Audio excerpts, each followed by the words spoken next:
नमस्कार. किमान टू लाईव्हमध्ये आपल्या सर्वांचं मनपूर्वक स्वागत. प्रश्न आणि उत्तरे या मालिकेमध्ये आजचा आपला प्रश्न आहे, कल्याणच्या सुभेदाराची सून खरी का खोटी? हा प्रश्न व्हिडिओ बनवण्यासाठी विचारात घेण्याचं कारण असं आहे की हा प्रश्न बरेच दिवस माझ्या कमेंट सेक्शनमध्ये पेंडिंग होता. आपल्या एका मित्राने मला वाटतं काही महिन्यापूर्वी विचारला होता आणि आपण दुसरे काही व्हिडिओ बनवत होतो आणि मी माझ्या दुसऱ्याही बिझनेसच्या कामामध्ये थोडा व्यस्त झालो होतो, त्यामुळे मला व्हिडिओ बनवता आला नाही. तर या प्रश्नाचं उत्तर देणं गरजेचं का आहे याचा आधी विचार केला पाहिजे. कारण लोक म्हणतात की तुम्ही अशा प्रकारचे व्हिडिओ का बनवता किंवा अशा प्रकारचे व्हिडिओ तुम्ही स्वतःचे लाईक वाढवण्यासाठी बनवता. तर विषय लाईक वाढवण्याचा नाही आहे. ज्या पद्धतीने आपण व्हिडिओ चॅनलमध्ये आपले व्हिडिओ बनवतो आहोत ते व्हिडिओंचे विषय बघितले तर ते विषय लाईक वाढवण्यासारखे नाहीच आहेत. अभ्यासाचे विषय जास्त आहेत, मनोरंजनाचे विषय नाही आहेत किंवा आपण ते जे विषय आहेत ते अभ्यासाच्या दृष्टीने पाहतो आहोत. त्यामुळे लाईक वाढवण्यासाठी आपण हे व्हिडिओ बनवतो आहोत असं म्हणणं चुकीचं होईल. हा व्हिडिओ बनवायचं कारण एकच आहे. जसं आपण मागचे पण काही व्हिडिओ बनवले होते, अफजल खानाच्या बायकांचा व्हिडिओ असेल, वाघ्या कुत्र्याची आपण मालिका बनवली होती, त्याचप्रमाणे हा विषय आपण चर्चेला घेतो आहे. त्याचं एकमेव कारण फक्त एवढंच आहे की या प्रकारच्या दंतकथांचा खरे खोटेपणा भावी पिढीला कळला पाहिजे. ऐकीव दंतकथा आणि सत्य घटना याच्यामध्ये जर फरक करण्याची वेळ आली तर तो फरक कसा करायचा हे भावी पिढीला कळलं पाहिजे. आणि या दंतकथा खरोखर सत्य आहेत का, वाद का होतात त्याच्याबद्दल याची माहिती मिळाली पाहिजे. आणि खरे शिवाजी महाराज हे या दंतकथांमध्ये हरवून नाही गेले पाहिजेत. जसं नरहर कुरुंदकर म्हणतात तसं आपण पुढे बघणारच आहोत.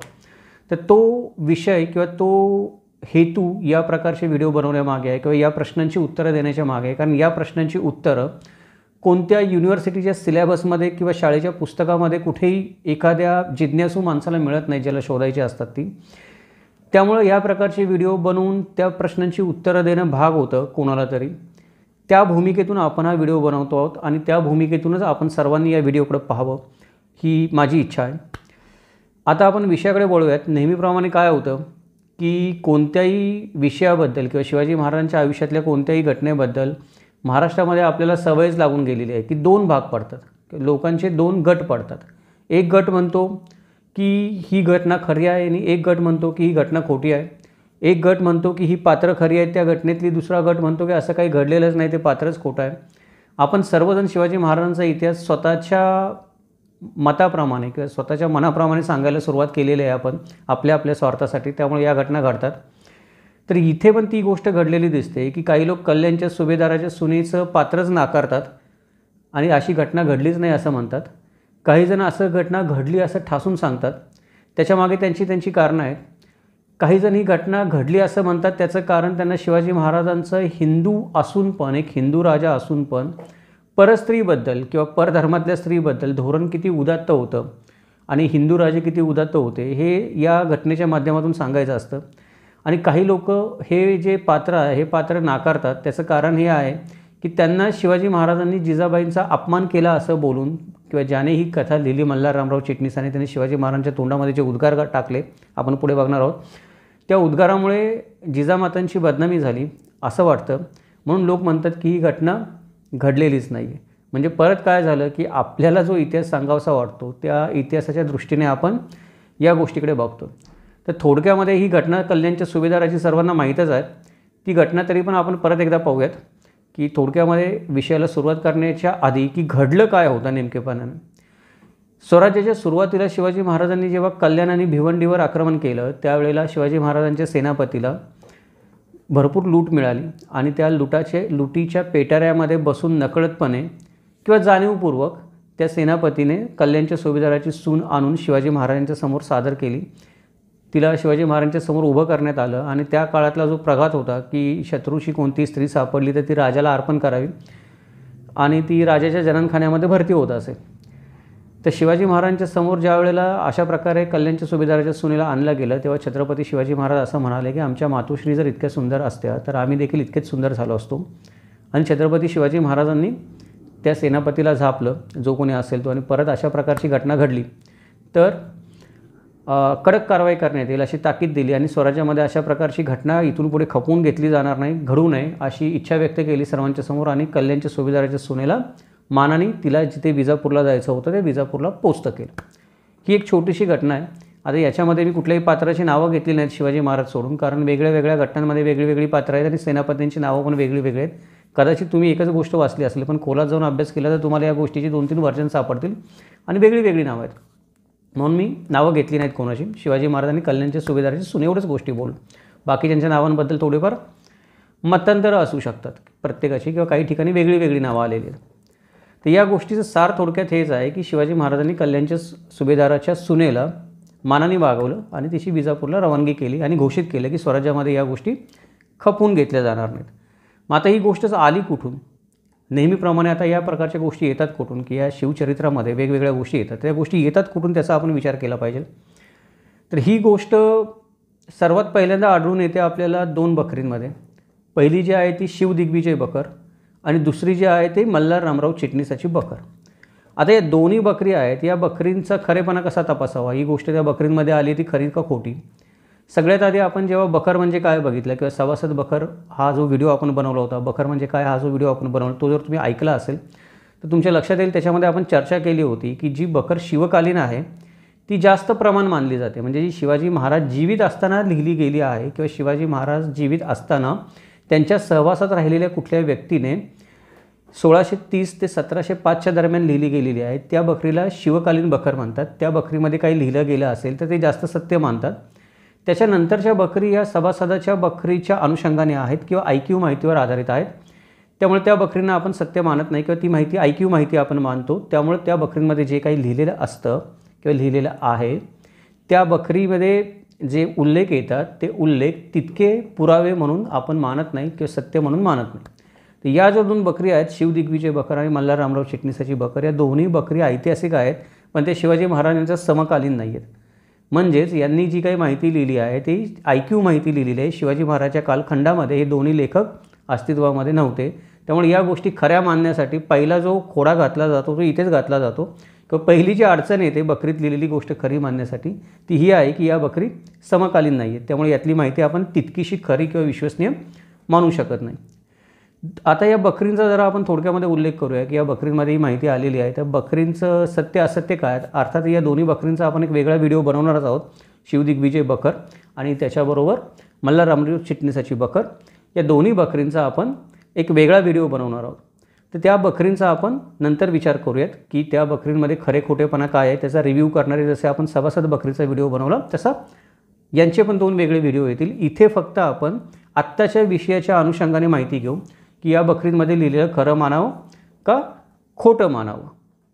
सर्वात आधी आपण विचार करूयात मल्हार रामराव चिटणीसाच्या बकरीचा. मल्हार रामराव चिटणीसाची बकर ही बाळाजी आवजी चित्रे यांच्या नातवाने म्हणजे मल्हार रामराव चिटणीसाने 1810 साली सातारचे दुसरे छत्रपती शाहू महाराज यांच्या आज्ञेनुसार IQ माहितीवरून आणि त्याच्याकडे जी वंशपरंपरागत कागदपत्रे होती संग्रहात असणारी वडिलोपार्जित, त्या कागदपत्रांच्या माहितीवरून ही बकर लिहिली. त्यामुळे मल्हार रामराव चिटणीसाची बकर ही मराठ्यांच्या इतिहासामध्ये सर्वात जास्त खोटारडी आणि अविश्वसनीय बकर मानली जाते. कारण ही बकर लिहिलीच गेली आहे 1810 साली, म्हणजे शिवाजी महाराजांचा कालखंड उलटून गेल्यानंतर जवळजवळ 200 वर्षांनी बकर लिहिलेली आहे. आणि त्यातल्या कित्येक गोष्टी आहेत यांना इतिहासामध्ये काही आधार नाही आहे हे सिद्ध झालेलं आहे. आक्साने लिहिलेलं आहे ते सिद्ध झालेलं आहे. मल्हार रामराव चिटणीसाने त्या गोष्टी स्वतःच्या मनाच्या टाकलेल्या आहेत बकरीमध्ये, हे सिद्ध झालेलं आहे. त्यामुळे मल्हार रामराव चिटणीसाची बकरी विश्वसनीय मानली जात नाही. आणि एखाद्या गोष्टीचा उल्लेख किंवा शिवाजी महाराजांच्या आयुष्यातल्या एखाद्या घटनेचा उल्लेख जर मल्हार रामराव चिटणीसाच्या बकरीमध्ये आलेला असेल तर तो उल्लेख खरा का खोटा हे दुसऱ्या बकरीवरून तपासून घेतल्याखेरीज तो खरा मानला जात नाही. ही इतिहास संशोधनातली वस्तुस्थिती आहे. त्यामुळे कोणी जर आपल्याला ही घटना घडली त्याचा उल्लेख किंवा संदर्भ मल्हार रामराव चिटणीसाच्या बकरीचा देत असेल तर फक्त मल्हार रामराव चिटणीसाच्या बकरीमध्ये लिहिले म्हणून ती गोष्ट खरी होणार नाही. त्याच्यासाठी त्या घटनेचा उल्लेख दुसऱ्या कुठल्या तरी बकरीमध्ये, पत्रामध्ये, निवाड्यामध्ये कुठेतरी समकालीन कालखंडामध्ये येणं गरजेचं आहे आणि तो जुळणं गरजेचं आहे. मल्हार रामराव चिटणीस लिहितो त्याच्याशी, तरच ती माहिती खरी मानली जाईल. त्यामुळं या निकषावर जरी विचार केला तरी कल्याणच्या सुभेदाराच्या सुनेची गोष्ट मल्हार रामराव चिटणीसाच्या बकरीमध्ये लिहिली गेली आहे म्हणून खरी मानली जाणार नाही किंवा मानता येणार नाही. दुसरी जी बकर आहे शिवदिग्विजय बकर, ते शिवदिग्विजय बखरीचं एक वेगळंच गुपित आहे, म्हणजे ते एक वेगळंच रहस्य आहे, गूढ रहस्य आहे, ते अजून उलगडलेलं नाही आहे. म्हणजे ही बखर लिहिली कोणी याचाच उल्लेख आजपर्यंत कुठे सापडलेला नाही आहे. शिवदिग्विजय बखर आपल्याला बऱ्यापैकी इतर बखरींपेक्षा वेगळी माहिती देते घडलेल्या घटनांची शिवछत्रपतींच्या आयुष्यामध्ये. मागाशी मी म्हटलं तसं तिच्यावरचा वेगळा व्हिडिओ आपण बनवतोच आहे लवकर, पण आत्ता थोडक्यात सांगायचं म्हटलं तर शिवदिग्विजय बखरीचं वैशिष्ट्य हे आहे की काही घटनांची शिवाजी महाराजांच्या आयुष्यातल्या जी इतर बखरींमध्ये माहिती मिळत नाही ती शिवदिग्विजय बखरीमध्ये मिळते. म्हणून ती वैशिष्ट्यपूर्ण बखर आहे आणि अभ्यासाची बखर आहे मराठा इतिहासामध्ये शिवाजी महाराजांच्या चरित्राबद्दल. परंतु या बखरीचं सर्वात मोठं गूढ हे आहे की बखर लिहिली कोणी आणि लिहिली कधी हेच माहीत नाही. बडोद्याचे जे 2 गृहस्थ होते, पांडुरंग रामचंद्र नंदुरबारकर आणि लक्ष्मण काशीनाथ दांडेकर, या दोघांनी 1895 साली ही बखर प्रकाशित केली. आणि ही बखर प्रकाशित झाली त्यावेळेला ती शिवछत्रपतींचा मृत्यू झाल्यानंतर लगेचच लिहिली गेली असं सांगितलं. पण शेवटपर्यंत ही बखर लिहिली कोणी आणि लिहिली कधी याचा उलगडा आज तागायत होऊ शकलेला नाही आहे. त्यामुळे शिवदिग्विजय बखर ही पण वादातीत मानली जात नाही. शिवाजी महाराजांबद्दल काही एखादं वक्तव्य करण्यासाठी संशयातीत मानली जाते की तिच्याबद्दल जे काही लिहिलेलं आहे किंवा त्या बखरीमध्ये जे काही लिहिलेलं आहे ते दुसऱ्या बखरीमध्ये जोपर्यंत आढळत नाही जसंच्या तसं, किंवा दुसरीकडे कुठे त्याचा पुरावा सापडत नाही जसं बखरीमध्ये लिहिलं आहे शिवदिग्विजयमध्ये, तसं तोपर्यंत ती गोष्ट पण खरी मानली जात नाही इतिहास संशोधनामध्ये मराठ्यांच्या. त्याच्यामुळे आपण असं म्हणू शकतो की या दोन्ही बखरी ऐतिहासिक आहेत, पण दोन्ही बखरी विवादास्पद आहेत. एक अविश्वसनीय आहे आणि दुसरी संशयातीत आहे. मल्हाररामराव चिटणीसाची बखर अविश्वसनीय आहे आणि दिग्विजय बखर आहे, शिवदिग्विजय बखर आहे, ती संशयातीत आहे.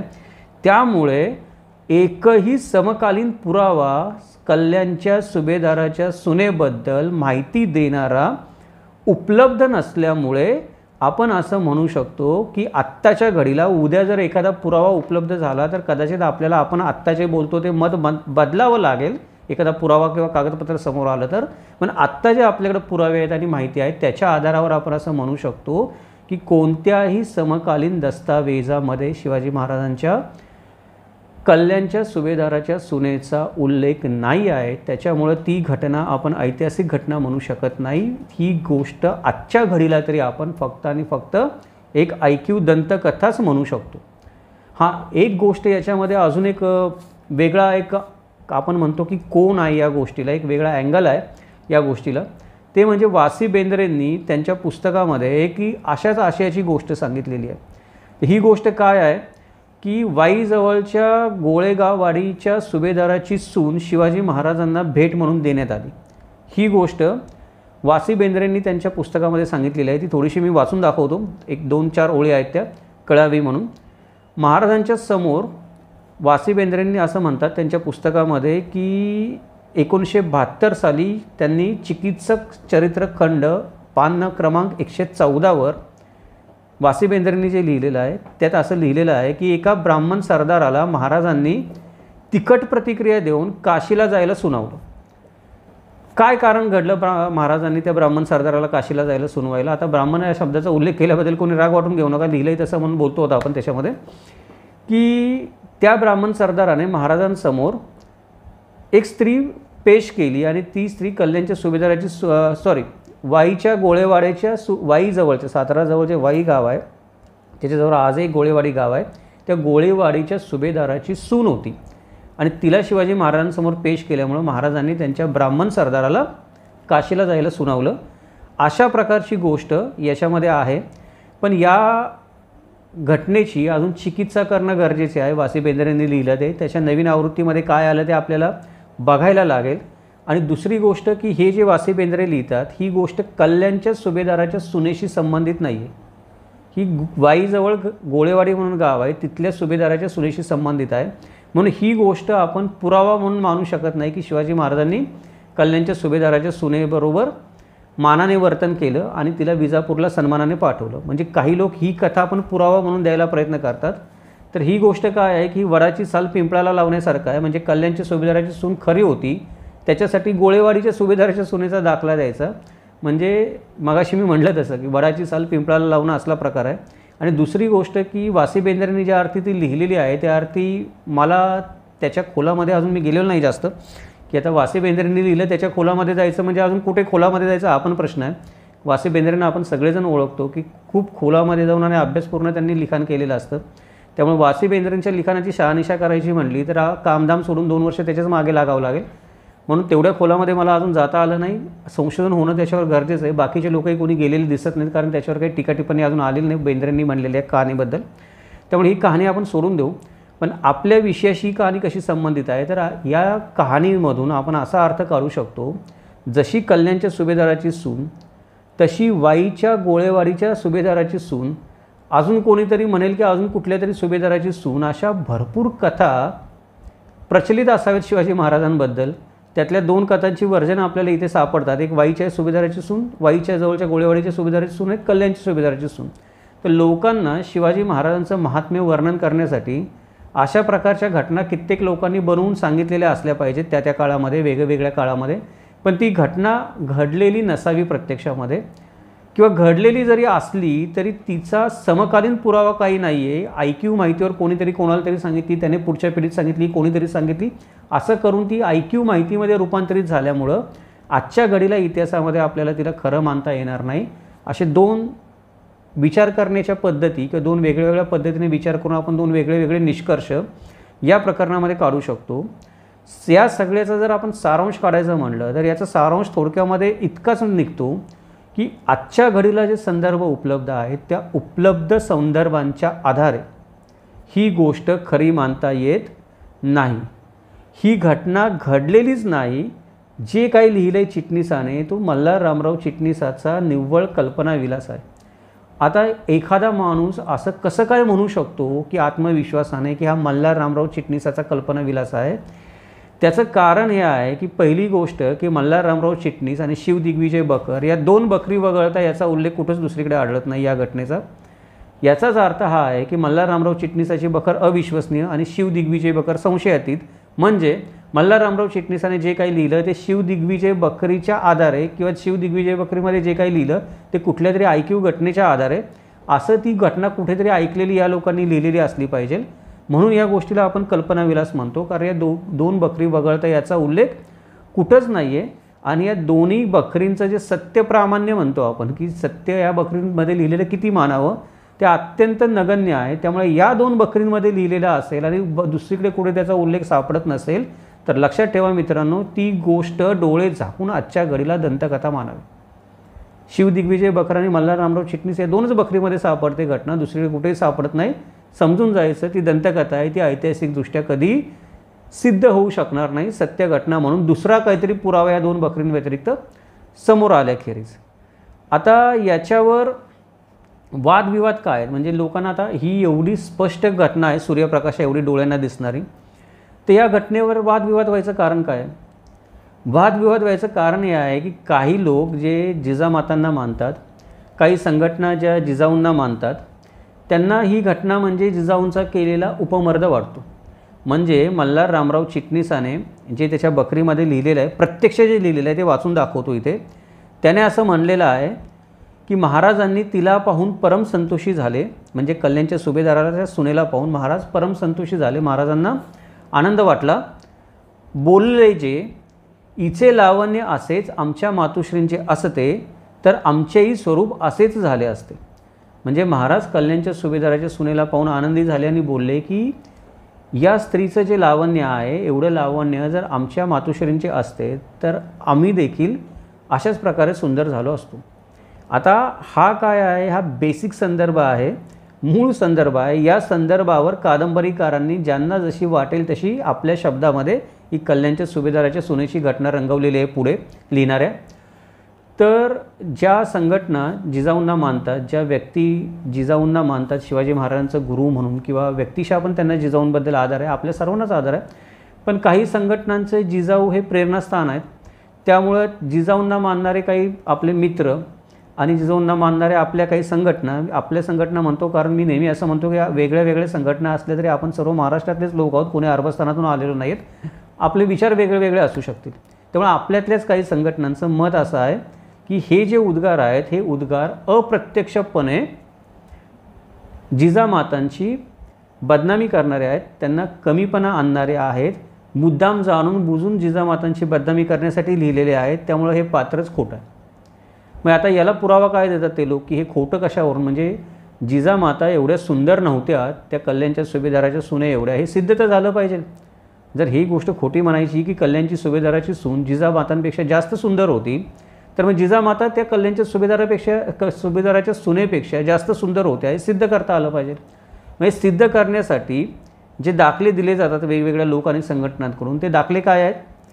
सगळ्यात पहिला जो संदर्भ दिला जातो तो जयराम पिंडेकृत राधा माधव विलास चंपू नावाचं जे काव्य लिहिलं आहे, संस्कृत काव्य, त्याच्यामध्ये बऱ्याच भाषेमध्ये ते काव्य लिहिलेलं आहे. त्याच्याबद्दल पण आपण उल्लेख येईलच पुढे, ज्यावेळेला आपण त्याचा रिव्ह्यू करणारच आहोत आपण या काव्याचा, पण त्यावेळेला माहिती येईल.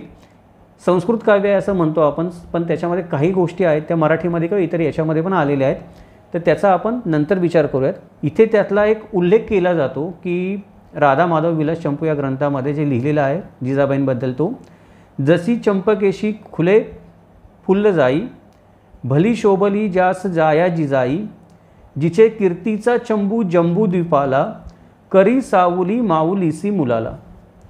म्हणजे इथे असं वर्णन केलेलं आहे कवीने की जिजाऊ जी आहे ती चंपकेशी खुले फुल्ल जाई, म्हणजे चंपक या फुलाप्रमाणे किंवा फुलजाईप्रमाणे तिचं सौंदर्य आहे, कोमलता आहे, ताजेपणा किंवा टवटवीतपणा आहे तिच्या सौंदर्यामध्ये, आणि शहाजीराजांना ती शोभून दिसते. शहाजीराजांच्या राजबिंड जे व्यक्तिमत्व होतं त्या राजबिंड व्यक्तिमत्वाला अत्यंत साधीशी अशी स्त्री आहे. तिच्या कीर्तीचा म्हणजे नाव, कीर्ती, त्यानंतर बुद्धिमत्ता, न्यायनिवाडा, आपण काय म्हणतो की ॲडमिनिस्ट्रेशन, या सगळ्यांची कीर्ती जी आहे ती कीर्ती संपूर्ण जंबूद्वीपाला म्हणजे संपूर्ण जगाला पुरून उरलेली आहे. आणि अशी ही जिजाऊ आहे, ही मुलाला सावली बनून राहिलेली आहे, त्याची आधार बनून राहिलेली आहे, असं वर्णन याच्यामध्ये केलेलं आहे. थोडक्यामध्ये सांगितलं मी, अजून याचे भरपूर अर्थ अनर्थ निघू शकतील, म्हणजे प्रत्येक माणूस वेगवेगळ्या कलेने ते वर्णन करून सांगू शकेल, थोडक्यामध्ये सांगितलं मी. तर इथे एक गोष्ट लक्षात घेतली पाहिजे आपण की पहिली गोष्ट म्हणजे एक काव्य आहे, आणि दुसरी गोष्ट म्हणजे याच्यामध्ये जिजाऊ शहाजीराजांना कशी शोभते जास्त असं सांगितलेलं आहे. जिजाऊचं व्यक्तिशः शारीरिक वर्णन जास्त याच्यामध्ये सौंदर्यामध्ये आलेलं नाही आहे, किंवा जसं कल्याणच्या सुभेदाराच्या सुनेबद्दल निखालसपणे तिचं लावण्यवती असं वर्णन मल्हाररामराव चिटणीसाने केलेलं आहे त्याच्या वक्तव्यामध्ये, तसं निखालस जिजाऊ ही या भूतलावरची लावण्यवती स्त्री होती असं कवी म्हणत नाही, पण तो असं म्हणतो की शहाजीराजांच्या राजबिंड्या व्यक्तित्वाला शोभणारी होती, एखाद्या कलिकेसारखी फुलासारखी नाजूक होती, कीर्तिवंत होती, बुद्धिवंत होती, ज्ञानवंत होती, आणि शिवाजी महाराजांची पाठ राखीण बनून राहिली होती ती कायमस्वरूपी मोठा आधार बनून. हे जिजामातेच्या चरित्राचं वर्णन आहे जास्त तिच्या शारीरिक सौंदर्यापेक्षा. म्हणजे जर मला विचारलं तर जिजाबाई कशी असेल त्या काळामध्ये, ह्या जिजामातेच्या चरित्राचं वर्णन जास्त आहे शारीरिक सौंदर्यापेक्षा. पण लोक काय करतात की हा पुरावा शारीरिक सौंदर्य म्हणून मल्हाररामराव चिटणीसाची गोष्ट कशी खोटी आहे तो म्हणला ते सांगायला जोडायचा प्रयत्न करतात. पण ठीक आहे, तरी पण आपण एवढं म्हणूच शकतो की कल्याणच्या सुभेदाराच्या सुनेपेक्षा जास्त सुंदर जरी नसेल तरी जिजामाता ही सुंदर स्त्री होती हे मानायला या काव्यावरून तरी काही हरकत नाही आहे. पुढे आता दुसरा पुरावा जे लोक देतात तो दुसरा पुरावा काय देतात की शिवभारत ग्रंथाचा देतात, कवींद्र परमानंदांनी लिहिलं आहे त्याच्यामध्ये. तर कवींद्र परमानंदांनी जे काही लिहिलेलं आहे शिवभारत ग्रंथामध्ये हे पण काव्य आहे, संस्कृत काव्य लक्षात ठेवा, हा पण ऐतिहासिक ग्रंथ नाही. राधा माधव विलास चंपू पण काव्य आहे, ऐतिहासिक ग्रंथ नाही आहे की जो आपण पुरावा मानू शकू. म्हणजे ऐतिहासिक ग्रंथ कशाला म्हणतात, एखादा इतिहासकार किंवा एखादा प्रवासी समक्ष जिजामातेला भेटला आणि जिजामातांना भेटल्यानंतर त्या प्रवाशाने जिजामातांचं वर्णन करून ठेवलं की अशी अशी स्त्री बसलेली होती लावण्यवती आणि मी तिला पाहिलं आणि तिचं सौंदर्य अशा प्रकारचं होतं, त्या प्रत्यक्षदर्शी एखाद्या याने वर्णन केलेलं असेल तर ते खरं मानण्यात यावं. उदाहरण द्यायचं विषय निघाला म्हणून सांगतो की झाशीची राणी लक्ष्मीबाईचं आज आपण जे पुतळे बनवतो किंवा चित्रपटांमध्ये पुस्तकांमध्ये जे फोटो येतात चित्रपटांमध्ये जे दाखवलं जातं की त्या अत्यंत गोरी नितळ सुंदर अशा प्रकारची होती. पण जो इंग्रजांचा वकील तिला भेटून आला त्याने तिचं काही वेगळंच वर्णन केलेलं आहे की सावळ्या वर्णाची, थोडीशी आपण म्हणतो तशी तजेलदार पण सावळ्या वर्णाची आणि थोडी कमी उंचीची, असं काहीसं वर्णन त्याने केलेलं आहे की जे जुळत नाही आपल्याला जे दाखवलं जातं त्याच्याशी. म्हणजे ऐतिहासिक सत्य एखादा माणूस समोर भेटला असेल आणि त्याने जे वर्णन केलं असेल ते खरं, कवीने जे वर्णन केलेलं आहे ते कवीने केलेलं वर्णन काही केलं तरी स्तुतीपर असतं, त्याच्यामध्ये सत्याचा अंश नसतो असं नाही, असतो, पण कवी ते वर्णन खुलवून सांगत असतो कोणत्याही व्यक्तीचं जास्त. त्यामुळे ते किती सत्याचा अंश आहे त्याच्यामध्ये, पर्सेंट किती टक्के सत्याचा अंश आहे ते मोजता येणं अवघड आहे. म्हणजे राधा माधव विलास चंपूमध्ये लिहिलं ते पण राधा माधव विलास चंपूमध्ये जे लिहिलं आहे ते चरित्र वर्णन करणार आहे जिजामातांचं. इथे जे काही शिवभारतकार लिहितो आहे ते त्यांची शारीरिक ठेवण किंवा शारीरिक सौंदर्य वर्णन करणार आहे. तर ते आपण वाचूया की कवींद्र परमानंद काय म्हणतात याच्याबद्दल, जिजामातांबद्दल. कवींद्र परमानंदांनी जे काही लिहिलं आहे त्याचं मराठीमध्ये एक ढोबळमानाने सारांश आपण म्हणू, की अगदी शब्दशः सारांश नाही, पण अर्थ त्याचा असा निघू शकतो की जिजाऊ ही अत्यंत लावण्यवती असून भुवया धनुष्याप्रमाणे, डोळे पाणीदार, कान सोन शिंपल्यांसारखे, नाक सरळ, मुख प्रफुल्लित कमळाच्या सौंदर्यासारखे. म्हणजे जिजाबाईंच्या सौंदर्याचं वर्णन, जिजामातांच्या सौंदर्याचं वर्णन कवी मन भरून करतो एकदम, की समोरच्या माणसाला प्रसन्न वाटावं असं करतो. पण प्रत्येक ठिकाणी तो काय करतो की शारीरिक त्या सौंदर्याचं वर्णन करताना त्यांच्या चेहऱ्यावरच्या अवयवाची तुलना कुठल्या नाही कुठल्या तरी गोष्टीशी अलंकारिकपणे करतो, जे काव्याला धरून आहे. पण वास्तवामध्ये तसं असेलच असं नाही. जसं मी मागाशी राणी लक्ष्मीबाईचं उदाहरण सांगितलं की तो इंग्रज वकील जो तिला भेटून आला तो काही वेगळं चित्र सांगतो आपल्याला आणि बाकीचे लोक वेगळं सांगतात. असं म्हणायचं कारण नाही की सगळे इंग्रज मराठ्यांचे बहिरे होते, त्यांनी खोटंच लिहिलं. इंग्रजांनी काही बऱ्याच गोष्टी केलेल्या आहेत आपल्या देशामध्ये, ज्याच्यामुळे काही गोष्टी सत्य आपल्याला समजलेल्या आहेत. त्यामुळं सरसकट आपण असं म्हणू शकत नाही की सर्व इंग्रजांनी खोटं लिहिलं किंवा आपण इंग्रजांनी लिहिलं ते सगळं नाकारू शकत नाही. मग ते इंग्रजांनी लिहिलेलं आहे सगळंच नाकारायचं म्हणलं तर शिवाजी महाराजांच्या राज्याभिषेकाचं जे वर्णन इंग्रजांनी लिहिले ते पण आपल्याला नाकारावं लागेल. सगळे इंग्रज खोटंच लिहितात मराठ्यांबद्दल म्हणून. काहीतरी सत्याचा अंश त्याच्यामध्ये असतोच, जरी परकीय एखाद्या प्रवाशाने किंवा लेखकाने लिहिलं तरी पण. तसं इथे जे काही कवी लिहितो आहे ते कवी शारीरिक सौंदर्याचं वर्णन करतो आहे, पण तो काय करतो आहे की स्वतःचं काव्य फुलवण्यासाठी करतो. ही गोष्ट आपण लक्षात घेतली पाहिजे. याचा अर्थ असा नाही आहे की जे काही कवींद्र परमानंदाने लिहिले त्याच्यामध्ये सत्याचा अंश नसणारच आहे.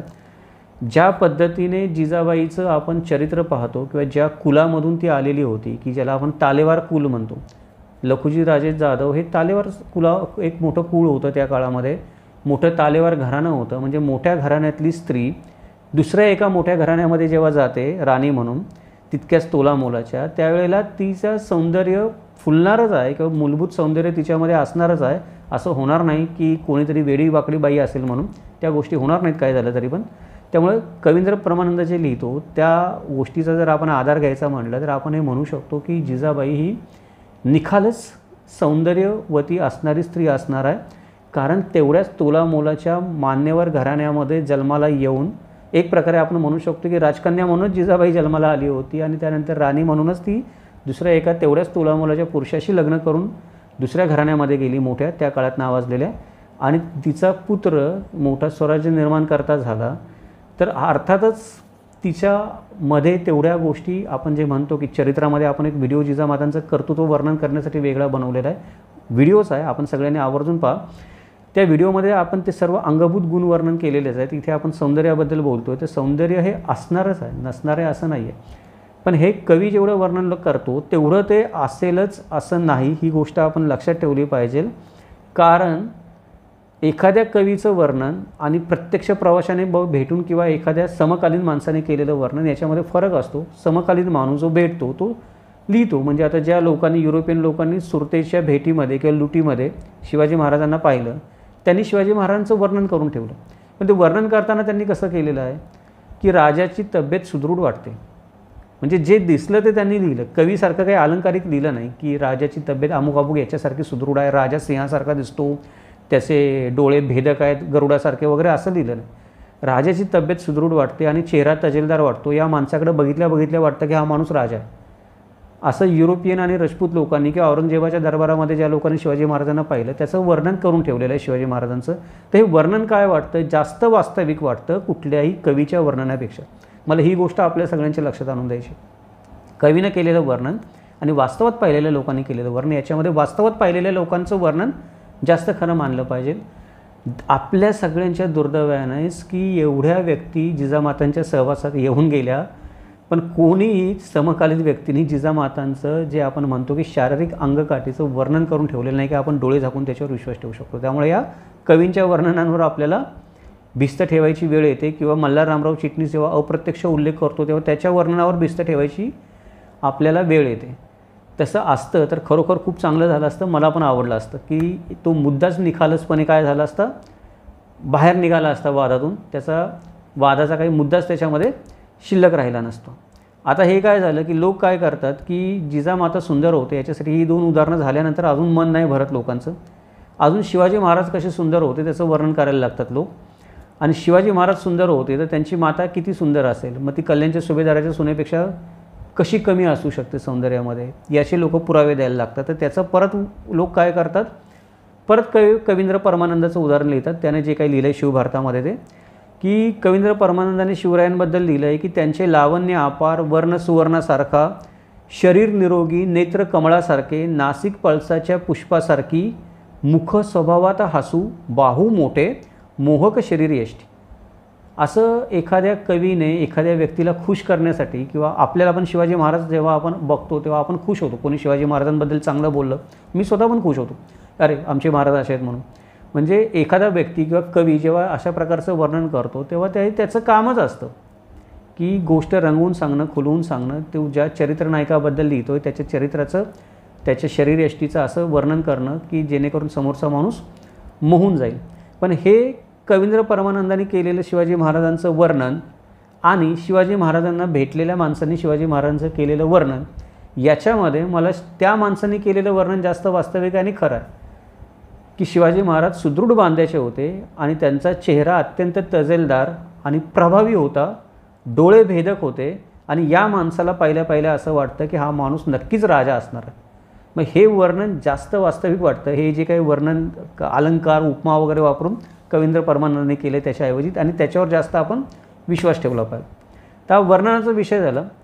परत आपल्या विषयाकडे येऊयात की आता हे खरं खोटं मानायचं कसं काय. आता कवींचा विषय तर आपण बाजूलाच ठेवून टाकू की कवींद्र परमानंद असतील किंवा जयराम पेंडे असतील, त्यांनी जे काही वर्णन केलं ते कवी आहेत, त्यांचा विषय आपण बाजूला ठेवून दिला. वास्तविक ज्यांनी वर्णन केलं आहे किंवा ज्यांनी बखरी लिहिली आहे, ज्यांनी गद्यामध्ये काहीतरी लिहिलं आहे, त्यांचं तरी वर्णन खरं कसं काय मानायचं. म्हणजे कवींना आपण वगळून टाकलं तर मल्हाररामराव चिटणीसाने जे लिहिलं आहे ते तरी खरं कसं मानायचं किंवा ते तरी खोटं कसं मानायचं. मल्हाररामराव खरा का खोटा. त्याने लिहिलं आहे की शिवाजी महाराज असे म्हणतात की आमच्या मातोश्री इतके सुंदर असते तर आमचे स्वरूप देखील असेच असते. याचा अर्थ मल्हाररामराव चिटणीस कुठे नाही कुठेतरी जिजामातांना सौंदर्यामध्ये, लावण्यामध्ये कल्याणच्या सुभेदाराच्या सुनेपेक्षा कमी लेखतो. हा जो आक्षेप लोक घेतात तो आक्षेप शब्दशः तरी बरोबर आहे जे मल्हाररामराव चिटणीसाने लिहिले ते. मग मल्हाररामराव चिटणीसाचा खरेपणा खोटेपणा ठरवायचा कसं काय की हा माणूस आहे तू खरं लिहिणार आहे का खोटं लिहिणार आहे, खरा माणूस आहे का खोटाडा माणूस आहे. ते ठरवण्याचं आपल्याकडे जे साधन आहे ते साधन हे आहे की मल्हाररामराव चिटणीसाने इतर गोष्टी ज्या लिहिलेल्या आहेत त्या इतर गोष्टी किती खऱ्या आणि किती खोट्या लिहिल्या आहेत हे आपण ठरवू शकतो. याच्यासाठी आपण एका नीतिकथेचा आधार घेऊ शकतो की एक जुनी नीतिकथा आहे. आता मला कुठे वाचली आठवत नाही ती, पण आहे ती एक, जसं पंचतंत्रांच्या नीतिकथा असतात तशा. त्या नीतिकथेमध्ये काय होतं की एक ऋषी आपल्या शिष्यांना घेऊन एका राजाला भेटायला निघतो. राजाला भेटायला गेल्यानंतर तो वाटेमध्ये त्यांचा रस्ता चुकतो.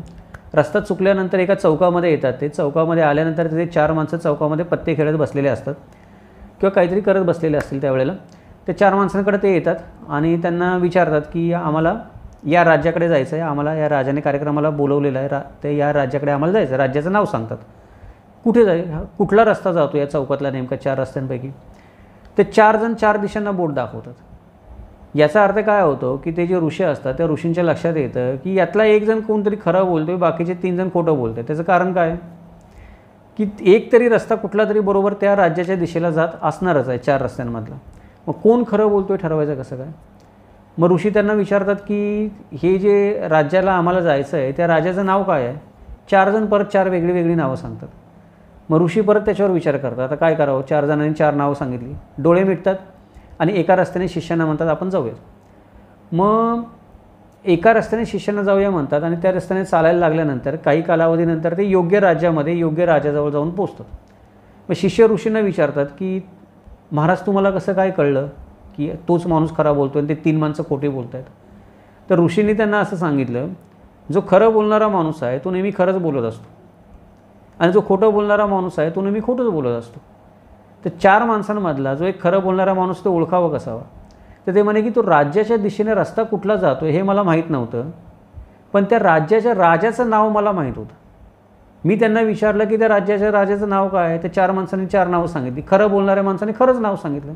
आपण खरं बोलणाऱ्या माणसाचं ऐकलं आणि इकडे आलो. याचा अर्थ काय होतो की माणसाच्या सवयी जात नाहीत. खरं बोलणारा माणूस खरंच बोलतो असं नाही, माणसाच्या सवयी जात नाहीत. एखादा खरं बोलणारा असेल तो खरंच लिहित असतो, एखादा खोटं बोलणारा असेल खोटंच लिहित असतो, लबाडी करणारा माणूस लबाडीच करत असतो. या गोष्टी स्वभावाने होत असतात. माणसं चांगली किंवा वाईट नसतात, हे स्वभावातल्या सवयी आहेत आपल्या जन्माला आल्यानंतर येणाऱ्या. त्या सवयीनुसार आपण वागत असतो. तसं मल्हार रामराव चिटणीसाने कल्याणच्या सुभेदाराच्या सुनेबद्दल जे काही लिहिलं आहे ते खरं का खोटं आपल्याला करायचं असेल तर आपल्याकडे एकच मार्ग शिल्लक राहिला की इतरांबद्दल तरी मल्हार रामराव चिटणीसांनी खरं लिहिलं आहे का, किंवा हे जे उद्गार मल्हार रामराव चिटणीस शिवाजी महाराजांच्या तोंडी घालतो की असं असं महाराज म्हणले, तर मल्हार रामराव चिटणीसांनी इतरांच्या तोंडी जे उद्गार घातले ते तरी खरे घातलेत का, ते आपण तपासून बघू शकतो. तर इथं आपल्या सहज लक्षात येतं की मल्हार रामराव चिटणीसांनी कितीतरी गोष्टी अशा आहेत ज्या इतर पात्रांच्या तोंडी घातलेल्या आहेत, ज्या खऱ्या नाही आहेत.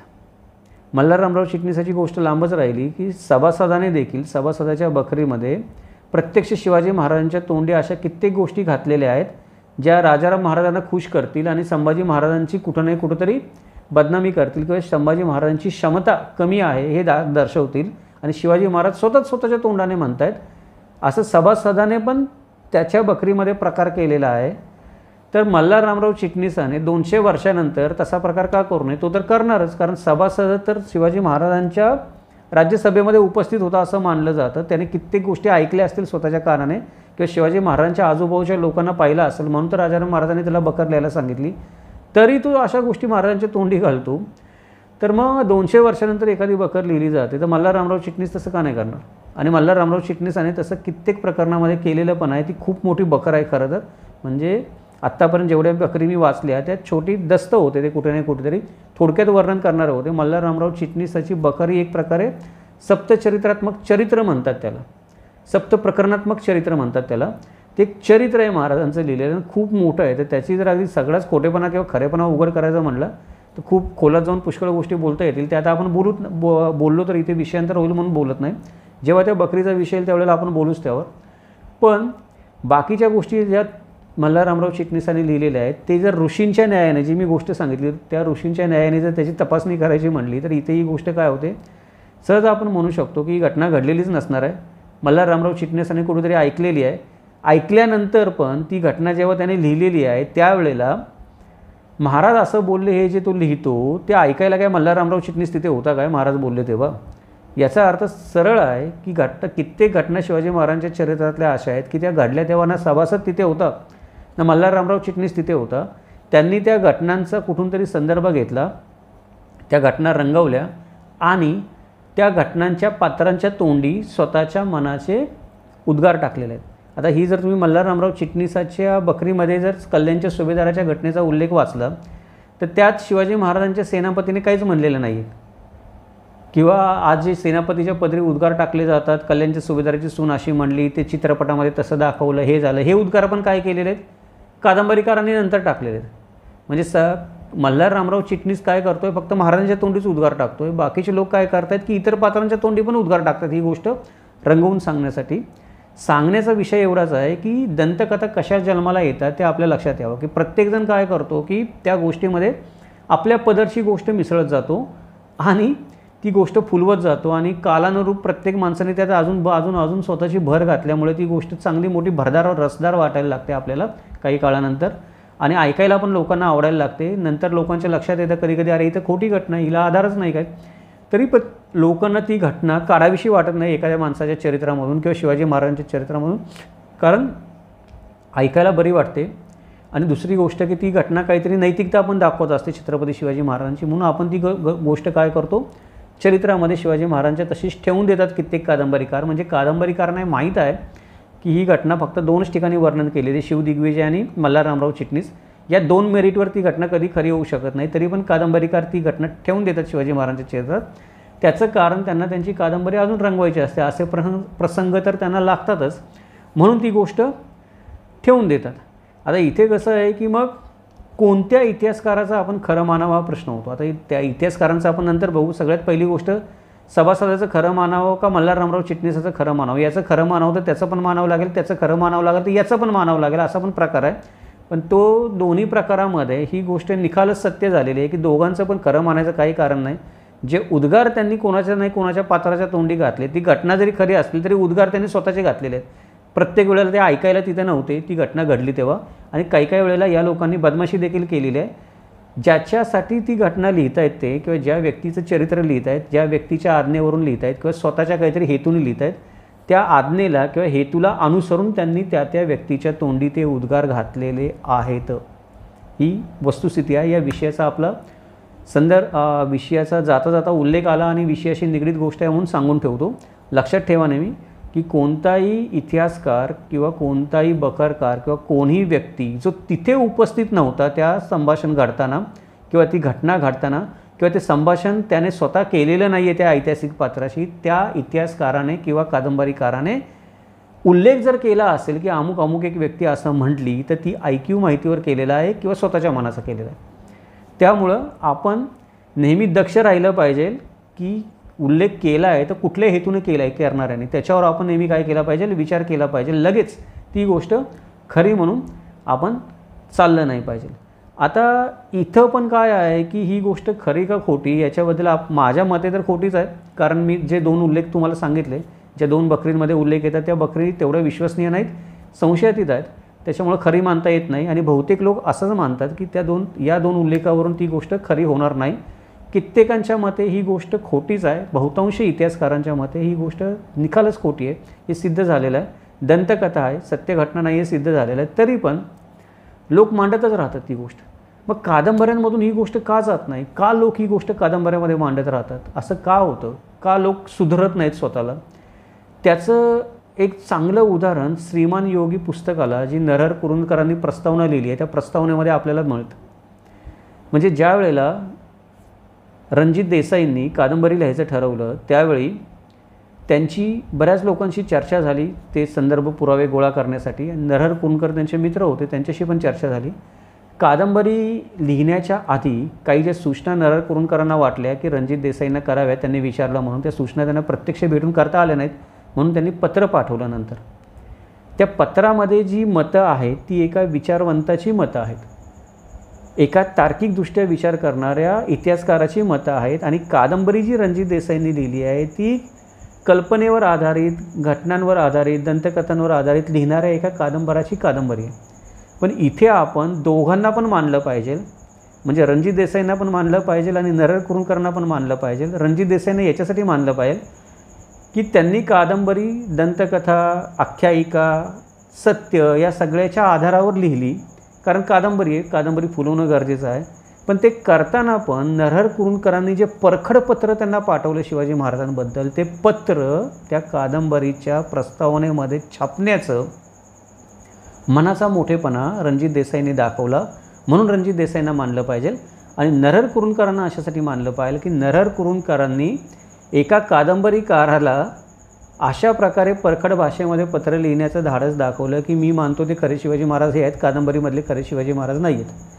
तर ते पत्र प्रत्येकाने रणजित देसाईंची कादंबरी श्रीमान योगी वाचली असेल, नाहीतर नसेल वाचली, वाचू नका, ती कादंबरी नाही वाचली तरी चालेल, पण त्या कादंबरीच्या सुरुवातीला जे पत्र लिहिलं आहे ते पत्र अवश्य वाचा. कादंबरी वाचू नका असं सांगत नाही मी तुम्हाला, वाचाच, पण पत्र वाचायचं टाळू नका. काही केलं तरी ते लिहिलेलं आहे, ते पत्र फार महत्त्वाचं आहे.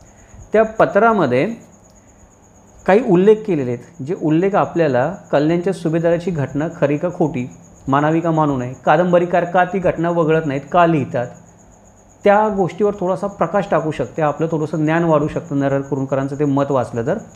मग नरहर कुरुंदकरांनी जे लिहिलं आहे ते मी वाचून दाखवतो जसंच्या तसं त्या प्रस्तावनेमध्ये. थोडंसं आहे, 1-2 मिनटं लागतील आपल्याला, किंवा 1 मिनिटामध्ये पण वाचून होईल. ते वाचल्यानंतर आपल्याला कळेल की अशा घटना का टाळल्या पाहिजेत, म्हणजे कादंबरीकारांनी लिहिताना पण का टाळल्या पाहिजेत आणि आपण लोकांनी पण या दंतकथा पुढे पसरवणं का टाळलं पाहिजे, त्याचं कारण आहे. नरहर कुरुंदकर काय म्हणतात की शिवाजीचे चरित्र खऱ्या नाट्यप्रसंगांनी भरलेले आहे. म्हणजे नरहर कुरुंदकरांचं म्हणणं असं आहे की शिवाजी महाराजांचं चरित्रच मुळात नाट्यप्रसंगांनी भरलेले आहे, त्यात अजून नाट्य भरायची काय गरज आहे खोट्या घटना टाकून.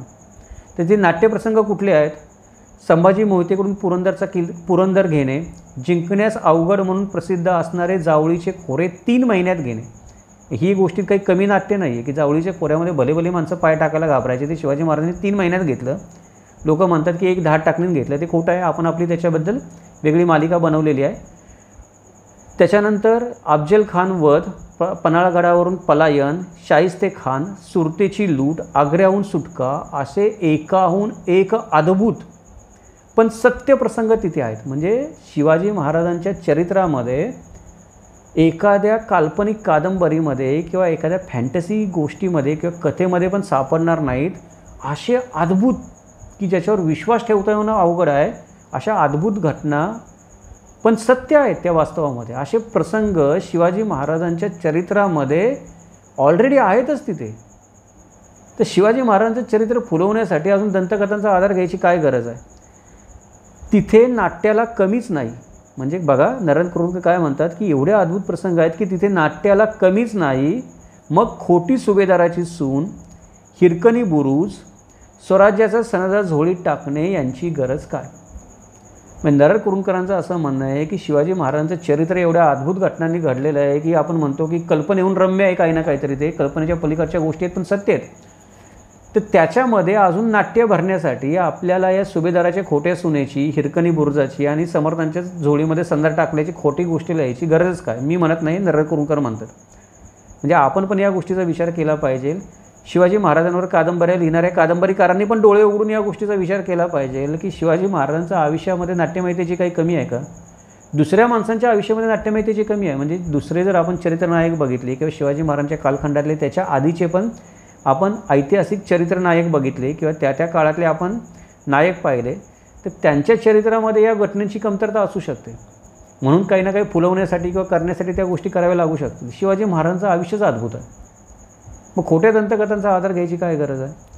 त्याच्या पुढे जे बोलतात नरेंद्र कुरुंदकर, ते फार महत्त्वाचं एक छोटंसं वाक्य आहे. ते नरेंद्र कुरुंदकर म्हणतात, आपण म्हणता म्हणजे रणजित देसाईंना म्हणतात की नरेंद्र कुरुंदकर रणजित देसाईंना म्हणतात, आपण म्हणता इतिहास, दंतकथा, आख्यायिका इत्यादी सर्व मी वापरणार. म्हणजे रणजित देसाई नरेंद्र कुरुंदकरांना म्हणतात की ही कादंबरी लिहिताना इतिहास, दंतकथा, आख्यायिका इत्यादी सर्वांचा मी वापर करणार ही कादंबरी खुलवण्यासाठी. मी फक्त सत्यावर आधारित कादंबरी लिहिणार नाही, कारण ती कादंबरी होऊ शकणार नाही फक्त सत्यावर आधारित लिहिली तर.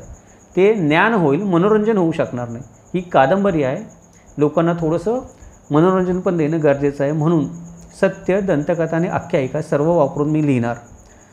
मग नरेंद्र कुरुंदकरांचं म्हणणं काय? नरेंद्र कुरुंदकर म्हणतात याच्यावर, मला ही विलक्षण व्यक्तिरेखा काल्पनिकाच्या पसाऱ्यात गमावली जाण्याची भीती वाटते. म्हणजे तुम्ही म्हणता की तुम्ही सर्व हे वापरून लिहिणार, दंतकथा, आख्यायिका, सत्य याची सरमिसळ करून कादंबरी लिहिणार, पण तुमच्या या काल्पनिक पसाऱ्यामध्ये या सगळ्यामधून जी काल्पनिक व्यक्तिरेखा शिवाजी महाराजांची निर्माण होईल, त्या काल्पनिक व्यक्तिरेखेच्या पसाऱ्यामध्ये शिवाजी महाराजांचं विलक्षण व्यक्तिमत्व हरवून जाण्याची मला भीती वाटते, असं नरेंद्र कुरुंदकर म्हणतात. ही नरेंद्र कुरुंदकरांची जी भीती आहे ना मित्रांनो, ती भीती फार रास्त आहे. जेवढं आपण शिवाजी महाराजांच्याबद्दल असणाऱ्या खोट्या दंतकथा, पुराव्यासहित नसणाऱ्या गोष्टी, लबाडी करणारे प्रसंग हे ओळखत नाही, त्यांचा अभ्यास करत नाही, आपण डोळे उघडून पुरावे शोधत नाही त्या गोष्टींबद्दल, कोणावर विश्वास ठेवू नका, माझ्यावर पण विश्वास ठेवू नका, मी बोलतो त्याच्यावर. स्वतः जोपर्यंत आपण डोळे उघडून त्या गोष्टी शोधत नाही, अभ्यास करत नाही, तोपर्यंत काय होणार? खरे शिवाजी महाराज आपल्याला सापडणार नाहीत. या काल्पनिक व्यक्तिरेखा जी शिवाजी महाराजांची या सगळ्यामधून उभी राहील, त्याच्यामध्ये खरे विलक्षण शिवाजी महाराज जे आहेत, ते खरे विलक्षण शिवाजी महाराज हरवून जातात नेहमी. म्हणून शिवाजी महाराजांच्या नावाने दंगली होतात, म्हणून शिवाजी महाराजांच्या नावाने स्वार्थ जोपासले जातात, म्हणून शिवाजी महाराजांच्या नावाने राजकारण केलं जातं, अजून भरपूर गोष्टी होतात. त्याचं कारण काय? खरे विलक्षण शिवाजी महाराज जे आहेत ते या सगळ्या दंतकथांमध्ये हरवून गेलेले आहेत, त्या पसाऱ्यामध्ये हरवून गेलेले आहेत, कादंबऱ्यांमध्ये हरवून गेलेले आहेत. म्हणून इथे तर आता नरेंद्र कुरुंदकरांनी सरळच म्हणलं आहे की कल्याणच्या सुभेदाराच्या सुनेची घटना खोटी आहे, ती सूनच खोटी आहे. त्यामुळे आपला जो विषय होता की कल्याणच्या सुभेदाराची सून खरी का खोटी, तर आजच्या व्हिडिओच्या सारांशामध्ये तरी ते निष्कर्ष निघू शकतो की ती खोटीच आहे, खरी नाही आहे. फक्त या खोट्या कल्याणच्या सुभेदाराच्या सुनेच्या भानगडीमध्ये, त्या वाघ्या कुत्र्याच्या भानगडीमध्ये त्याच्यानंतर हिरकणी बुरुजाच्या भानगडीमध्ये, अजून अफजल खानाच्या 63 बायकांच्या भानगडीमध्ये खरे शिवाजी महाराज हरवून जातील आणि आम्ही कुठल्या तरी काल्पनिक शिवाजी महाराजांची पूजा करत राहू, हा धोका आपण सगळ्यांनी ओळखला पाहिजे आणि वेळीच सावध झालं पाहिजे, अभ्यास केला पाहिजे, स्वतःच्या डोळ्याने पुरावे तपासले पाहिजेत, स्वतःच्या डोक्याने विचार केला पाहिजे शिवाजी महाराज करायचे तसे. जर तुम्ही शिवाजी महाराजांचे अनुयायी असाल तर तुम्ही स्वतःच्या डोक्याने विचार केला पाहिजे. तुम्ही आधार घ्या, मदत घ्या, पुस्तकं वाचा, संदर्भ वाचा, बकरी वाचा. माझ्यासारखे अजून आपले कित्येक मित्र व्हिडिओ बनवतात, त्यांचा आधार घ्या, पण डोकं स्वतःच चालवा, दुसऱ्याच्या डोक्याने चालू नका. जर तुम्ही दुसऱ्याच्या डोक्याने चालत असाल तर तुम्ही शिवाजी महाराजांचे अनुयायी नाही आहोत. मग आता थोडक्यामध्ये काय सांगायला पाहिजे या व्हिडिओच्या? थोडक्यामध्ये मला विचाराल तर लोक मला नेहमी विचारतात की मग आम्ही शिवाजी महाराज कोणते वाचायचे? या कादंबऱ्या वाचायच्या? काय हे इतिहासकार लिहितात, बकरी वगैरे लिहितात, हे अभ्यासक लिहितात, ते सगळं चाळत बसायचं. शिवाजी महाराज वाचायचे कुठले? लोकांना प्रश्न पडतो. मला विचाराल तर सोपं उत्तर आहे की जर तुम्हाला तुमच्या मनाला आवडणारे शिवाजी महाराज वाचायचे असतील, की माझ्या मनाला आवडतात शिवाजी महाराज, मला भावतात खूप, किती माझे शिवाजी महाराज चांगले, मला पण आवडतात, मी पण कधी कधी वाचतो कादंबऱ्या, वाचत नाही असं नाही, कधी कधी वाचायच लागतात मला अभ्यासासाठी, बऱ्याचदा खरं खोटं करण्यासाठी वाचतो कादंबऱ्या मी. त्या कादंबऱ्यांमधले शिवाजी महाराज माझ्या मनाला खूप आवडतात, पण मी नेहमी लक्षात ठेवतो की माझ्या मनाला आवडणारे शिवाजी महाराज आहेत. माझ्या मनाला किती पण आवडले तरी खरे शिवाजी महाराज नाही आहेत. जर तुम्हाला मनाला आवडणारे शिवाजी महाराज वाचायचे असतील तर बाबासाहेब पुरंदरेंनी लिहिलेले शिवाजी महाराज वाचा. त्यांच्या इतकं रसाळ शिवाजी महाराज कोणी लिहिलेले नाहीत. पण जर तुम्हाला मेंदूला पटणारे आणि वास्तवात असणारे शिवाजी महाराज वाचायचे असतील तर नरहर कुरुंदकरांना वाचा. नरहर कुरुंदकरां इतकं वास्तविक आणि स्पष्टपणे शिवाजी महाराजांइतकं स्पष्टपणे आणि तार्किक शिवाजी महाराजांबद्दल दुसऱ्या कोणीही लिहिलेलं नाही आहे. हे अजून एका प्रश्नाचं उत्तर आहे. लोक विचारतात की आम्ही कोणते शिवाजी महाराज वाचावे. जाता जाता विषय निघाला आणि या आत्ताच्या आपल्या विषयाशी जुळत पण होता म्हणून सारांश म्हणून सांगून टाकलं. तर कल्याणच्या सुभेदाराच्या सुनेचा विषय आपल्यासाठी आपल्या चॅनलवर तरी मिटलेला आहे. इथे हा व्हिडिओ तुम्हाला कसा वाटला, आत्तापर्यंतचं विश्लेषण कसं वाटलं ते नेहमीप्रमाणे तुम्ही मला कमेंट करून कळवा. मला थोडा उशीर लागला उत्तर द्यायला, तरी पण मी उत्तर देणार, ही गोष्ट पक्की आहे. फक्त कमेंट तेवढ्या तोलामोलाच्या असाव्यात. उगाच ट्रोल करायचं असेल तर ट्रोल पण करू शकता तुम्ही, पण त्याला संदर्भ बरोबर असला पाहिजे. कित्येक लोक ट्रोल करताना पण व्हिडिओ न ऐकता अर्धवट काहीतरी ट्रोल करतात, तर त्याचा विषय नाही आहे. कमेंट कराच जरूर, पण व्यवस्थित आपण सर्वांनी व्हिडिओ पूर्ण बघून विचार करून कमेंट करा. नेहमी मी प्रत्येक कमेंटला उत्तर देतच असतो, देत नाही असं नाही. थोडा उशीर झाला तरी पण या विषयावर पण अजून काही शंका असतील तरी मी आपल्या सगळ्यांच्या प्रश्नांचं उत्तर देण्याचा नक्की प्रयत्न करेन. उद्या आपण भेटूयात एका नवीन विषयानुसार. तो जो नवीन विषय आहे तो आत्ताच सांगून ठेवतो. विषय हा आहे की राजपूत शिवाजी महाराजांचं अपहरण करत आहेत का. आता हा विषय घ्यायचं कारण काय आहे की कित्येक राजपूत संघटनांनी शिवाजी महाराजांना राजपूत आहे असं भासवायचा प्रयत्न चालवलेला आहे की शिवाजी महाराज आमचेच होते, शिवाजी महाराज मराठा नव्हते, शिवाजी महाराज राजपूत होते. त्याच्याबद्दल पण काही मित्रांनी मला फोन करून विचारणा केली की या प्रश्नाचं उत्तर द्यावं कसं ते आम्हाला कळत नाही. म्हणजे शिवाजी महाराजांना राजपूत म्हणायचं का शिवाजी महाराजांना मराठा म्हणायचं, आणि राजपूतांचा शिवाजी महाराजांवर खरोखर हक्क आहे का, महत्त्वाचा प्रश्न आहे की राजपूत शिवाजी महाराजांवर हक्क सांगू शकतात का. या प्रश्नाचं उत्तर आपल्याला मराठी माणसाला देता येणं किंवा आपल्या तरुण मित्रांना देता येणं अवघड होतं आहे. म्हणून आपले बाकीची जी सिरीज आहे ती थोडी मागं ठेवून या प्रश्नावर आपण नवीन व्हिडिओ बनवतो आहोत. उद्याचा येणारा तो की राजपूत शिवाजी महाराजांचं अपहरण करत आहेत का, असं त्याचं नाव आहे. भेटूयात नवीन व्हिडिओमध्ये. परत एकदा आपल्या सर्वांचे मनपूर्वक आभार. धन्यवाद. जय महाराष्ट्र.